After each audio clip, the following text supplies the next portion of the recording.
सभी भाइयों को मेरा राम राम। दीपावली की हार्दिक शुभकामनाएं आप सभी को। आप सब कैसे हो? मैं आशा दुआ करता हूँ आप लोग सब ठीक होंगे। और आज दिवाली जो मनाई जा रही है, हम लोग मनाते हैं भारतवासी लोग।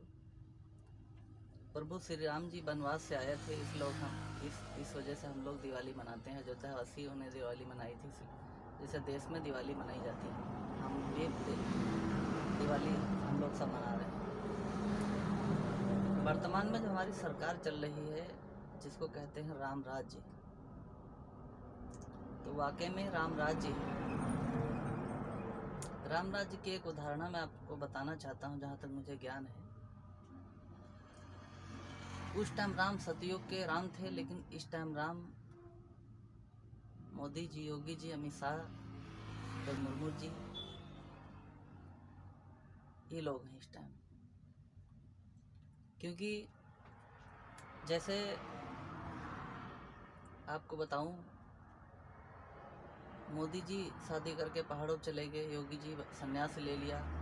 ऐसे द्रौपदी मुर्मू जी हैं कि उनका बचपन और ज़िंदगी जो उड़ीसा के जंगलों में बीती है, काफ़ी संघर्ष रहा है। जैसे सीता जी जंगल में रहीं, अकेले रहीं, राज सिंहासन से दूर रहीं। इसी वजह दोस्तों कहना चाहता हूँ कि प्रधानमंत्री जी संघर्ष किया तो प्रधानमंत्री जी बन गए, द्रौपदी मुर्मू जी ने संघर्ष किया तो राष्ट्रपति बन गई, योगी जी ने संघर्ष किया तो सीएम बन गए, अमित शाह जी रक्षा मंत्री, राजनाथ सिंह जी मंत्री। दोस्तों एक चीज़ मैं आपको कहना चाह रहा हूँ कि जैसे मैंने आपको बता रहा हूँ कि जैसे मोदी जी राम से कम नहीं है, द्रौपदी मुर्मू जी सीता जी से कोई कम नहीं है। कि जैसे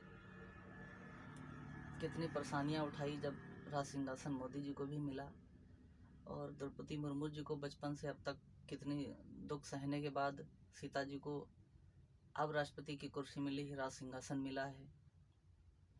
तो सीता जी को द्रौपदी मुर्मू जी को सीता जी से कम नहीं है, मोदी जी को राम से कम नहीं है, योगी जी को लक्ष्मण से कम नहीं है, लक्ष्मण जैसे योगी जी हैं, और अमित शाह जी हैं वो बजरंगबली जी से कोई कम नहीं। क्योंकि जो आदेश मोदी जी का होता है, अमित शाह जी कभी मना नहीं करते हैं किसी काम के लिए या कोई चीज़ के लिए।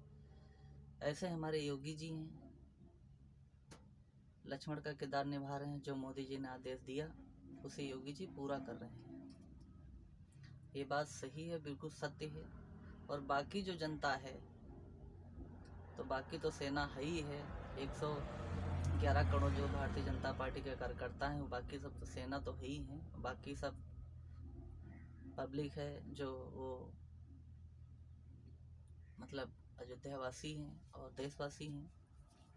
इसलिए मैं आपको एक चीज़ और बताऊं कि मोदी जी ने खुद कहा है इस बात को, मैंने उनकी अयोध्या में रैली में सुना है कि जो संविधान है, संविधान में राम सीता लक्ष्मण को उसमें फ़ोटो दी गई है कि पहले जो राजा थे राजपाट मिलता था उनको, अब जो है राजपाट जो मिलता है वो वोट के ज़रिए मिलता है। उसके ज़रिए कानून बना हुआ है, आप वोट दोगे जब भी देश का प्रधानमंत्री बनेगा। तो देश का प्रधानमंत्री जो है वो राम जैसा है, मोदी जी जैसे हैं, राम जैसे हैं, और योगी जी लक्ष्मण जैसे हैं, अमित शाह जी हनुमान जैसे हैं, और द्रौपदी मुर्मू जी सीता जैसी हैं। सभी लोगों का संघर्ष एक जैसा रहा है, लेकिन अब जो है सभी को राज सिंहासन मिला है। तो इसको कहते हैं सतयुग, राम राज्य। तब सतयुग था, लेकिन अब दूसरा सतयुग अब आया है जो राम राज्य है, एक कानून एक देश। प्यारे भाइयों, बाकी रावण जैसी बात बताता हूँ कि रावण बुद्धिमान था, ताकत बलवान था, लेकिन उसको पता था कि अंत जो होगा तो राम से ही होगा मेरा। अभी आपने श्रीलंका में क्या देखा, कि बेचारे भूखे मर रहे थे, तेल नहीं था, लाइट नहीं थी, डीजल पेट्रोल चावल नहीं थे, मोदी जी ने मदद किया हर चीज़ के लिए। वही श्रीलंका है जो रावण का था। इसलिए भाई राम किसी का बुरा नहीं चाहते हैं, देश का प्रधानमंत्री किसी का बुरा नहीं चाहता है। अब्द शब्द का प्रयोग नहीं करना चाहिए प्रधानमंत्री जी के बारे में। निजी स्वार्थों पे उनको किसी चीज़ के लिए कोसना नहीं चाहिए। अगर वो यही चीज़ सोचते तो आज भी छोड़ देंगे, संन्यास ले लेंगे राजनीति से, तो उनका क्या बिगड़ेगा। लेकिन देश बहुत पीछे चला जाएगा जितना आगे बढ़े नहीं। इसलिए भाइयों, वोट दे के उनको सम्मानित करो और आने वाला समय जो बीतता है उनको प्रधानमंत्री फिर से दोबारा बनाओ।